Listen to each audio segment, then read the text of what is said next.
Welcome to టీ10 నేను రేవతి.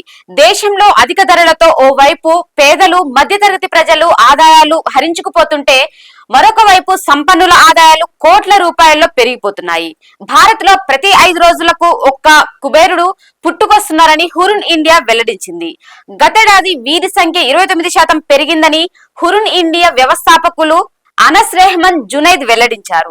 దేశంలో record స్థాయిలో 334 మంది బిలియనీర్లు నమోదయ్యారని తెలిపారు. మరోవైపు చైనాలో బిలియనీర్ల సంఖ్య 25% పడిపోయిందన్నారు.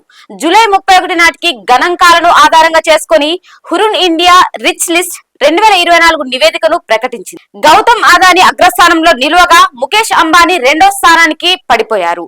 మొదటిసారిగా బాలీవుడ్ నటుడు Shahrukh Khan Hurun India rich list లో చోటు సంపాదించారు. ఐపీఎల్ జట్టు కోల్కతా నైట్ రైడర్స్ లో తాను వాటాలు కలిగి ఉండడంతో వాటి విలువ పెరిగింది. దాంతో మొత్తంగా 7,300 కోట్లతో ఈ లిస్ట్ లో స్థానం సంపాదించారు. గతేడాది అదానీ సంపద 95% పెరిగి 11.61 లక్షల కోట్లకు చేరింది.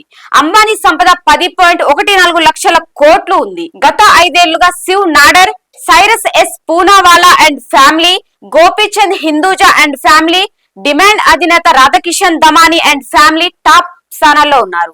సినీ ప్రముఖుల విషయంలో జూహీ చావ్లా, హృతిక్ రోషన్, అమితాబ్, కరణ్ జోహర్ టాప్ 5 లో నిలిచారు.